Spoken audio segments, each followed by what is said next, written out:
सांगतो नाही करणार. सावकाश.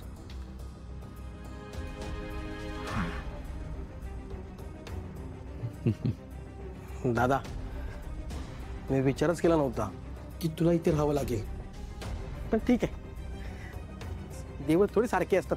हा आता हेच बघ ना, या घरातलं मी नसून मला कधी परक केलंय नाही आणि जाणू पण दिलं नाही. तू तर दादा ह्या घरातला थोरला मुलगा आहेस आणि आपल्या घरात आपलंसं करणं जास्त दिवस नाही लागणार. हा पण आपल्यालाच आपलं करणं आहे ना, तर समोरच्या व्यक्तीवर अवलंबून नसतं. आपल्याला चांगलं वागावं लागेल आणि दादा तू चांगलं वागून सिद्ध करशील, मला खात्री आहे. हे घे टॉवेल.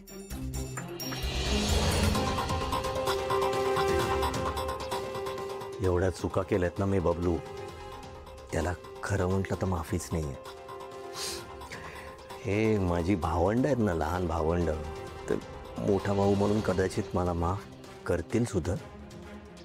आई नाही माफ करणार कधीच, कधीच नाही करणार. दादा काही करायची गरज नाहीये. तू सुधारलास ना की मला खात्री आहे आई लगेच स्वीकारणार. तुला वाटतं असं? येस. असं झालं ना तर तुझ्या तोंडात साखर पडो. देवाकडे मी हीच प्रार्थना करेन, असंच होऊ दे. सगळं होणार, चांगलं होणार. तर मला सांगा ना, तू कुठे झोपणार, इकडे की इकडे?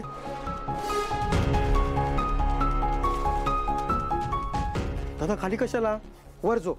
मी जे काही अपराध केले ना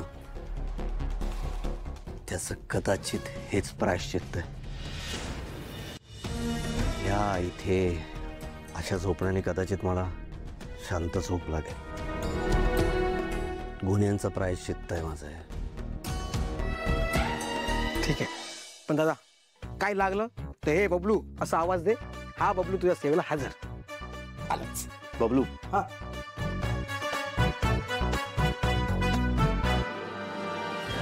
सॉरी बबलू, तू मला माफ करशील का रे?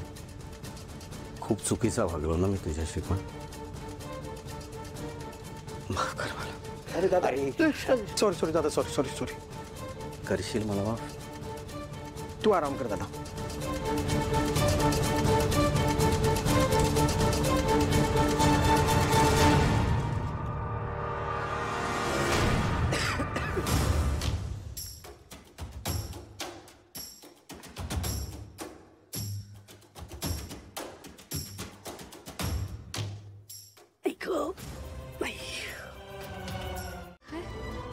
असं का म्हणताय तुम्ही? आनंदाची सवयच नाही आहे ना ग, आणि मुळात हा आनंद किती काळ टिकणार आहे याच्यावर शंकाच आहे. असा विचार करू नका, सगळं काही ठीक होईल. कसं सावली, कसं ठीक होणार आहे सांग ना. सगळ्या घराने जरी त्यांचा स्वीकार केला असला तरी आईने अजून त्यांना स्वीकारलेलं नाही आहे. त्यांच्यासाठी अजून ते या घरात आलेलेच नाही आहेत. आणि म्हणूनच मला एका गोष्टीची खूप भीती वाटते. आई माझ्या लग्नाचा विषय नाही सोडणार. त्यांना कसं सांगावं तेच कळत नाही. वहिनी, मला असं का वाटतंय की कुठेतरी तुमच्याही मनात होतं राजकुमार सरांनी परत यावं, हो ना? जो माणूस माझ्याशी कधीच नीट बोलला नाही, जे मला कायम फसवलं, तोच माणूस या घरात परत यावा अशी एक वेडी आशा मनात कुठल्या तरी कोपऱ्यात होतीच. शेवटी संसार आहे ना, आणि सहवासाने सुद्धा प्रेम होतच ना ग. हे सगळं मला तेव्हा जाणवलं जेव्हा त्यांना आता परत या घरात बघितलं, आणि असं मलाच आश्चर्य वाटलं.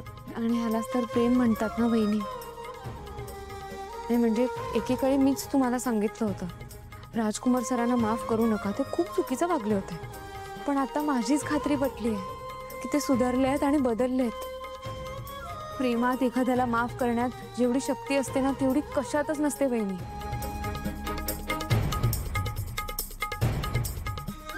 पण तरी मला एका गोष्टीचं टेन्शन आहे.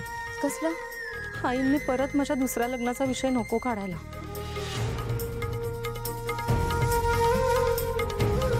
मी राजकुमार सरांना इथे ठेवून घेण्यासाठी तिलोत्तमा मॅडमची समजूत काढली, हे योग्य केलं का?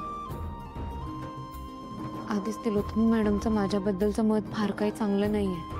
आणि त्यात राजकुमार सरांचं ह्या आधीचं वागणं बघता मी घेतलेल्या निर्णयावर तिलोत्तमा मॅडमला राग तर आला नसेल ना. तुझा हेतू चांगला होता ना. झालं ना. मला पण माहिती आहे तुझा हेतू चांगला होता. तू कुणाचंही वाईट केलेलं नाहीयेस. अमृता वहिनीसाठीच केलंस तू. बरोबर ना. आणि बघ, तू घेतलेला निर्णय हा चुकीचा होता की बरोबर हे राजकुमार दादाच्या वागण्यावरूनच कळेल. ते आपल्या हातात नाही आहे, त्याच्याच हातात आहे. तू त्याला समजावण्याचा प्रयत्न केला आणि या सगळ्याला तू एकटी जबाबदार नाही आहेस. आम्ही पण आहोत आणि मी आहे ना तुझ्यासोबत. थँक्यू. तुम्हाला सांगू, मला ना अमृता वहिनीची अवस्था बघवत नव्हती हो. एकीकडे त्यांच्या दुसऱ्या लग्नाची घाई करतायत तिलोत्तमा मॅडम, आणि दुसरीकडे राजकुमार सर बदलतायत, सुधारतायत हे मला दिसतंय. आणि हे सुद्धा एक महत्वाचं कारण आहे त्यांना इथे ठेवून घेण्यासाठी. मला वहिनींना पुन्हा आनंदात बघायचंय. त्यांचा संसार पुन्हा नव्याने सुरू झालेला बघायचाय. किती पुढचा विचार करतोस तू. चांगला विचार करतेस निस्वार्थीपणाने. पांडुरंग आहे ना, तो घेईल काळजी. तो आहे याचा पुरावा म्हणजेच तुम्ही माझ्यासोबत आहात. किती चांगला नवरा मिळालाय मला. लाजलो मी.